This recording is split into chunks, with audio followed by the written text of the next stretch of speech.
Chief justice Balochistan high court justice Muhammad Hashim Kakar نے سوراب کا دورہ کیا، جہاں انہوں نے سوراب جوڈیشل کمپلیکس کی افتتاحی تقریب میں شرکت کی۔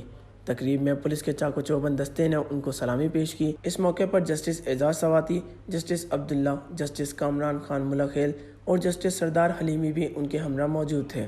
تقریب سے خطاب کرتے ہوئے chief justice Balochistan high court justice Muhammad Hashim Kakar نے سوراب کو سیشن ڈویژن ڈکلیئر قرار دیتے ہوئے کہا کہ آئندہ پی ایس ڈی پی میں ٹراما سینٹر کے قیام کے لیے بھی فنڈز مختص کروائے جائیں گے، جبکہ سوراب بار روم کو بھی تمام سہولیات سے آراستہ کیا جائے گا۔ ان کا کہنا تھا کہ بلوچستان کے لوگ پیار محبت کے قائل ہیں، یہ دھرتی ہم سب کے لیے ماں کی حیثیت رکھتی ہے، اس کے تقدس کی نگہبانی پر کوئی سمجھوتہ نہیں کیا جا سکتا۔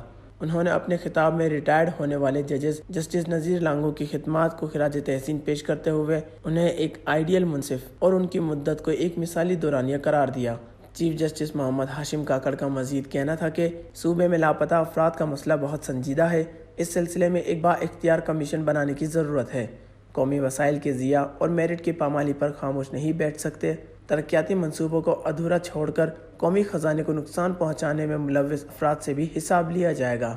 واش نیوز، سوراب۔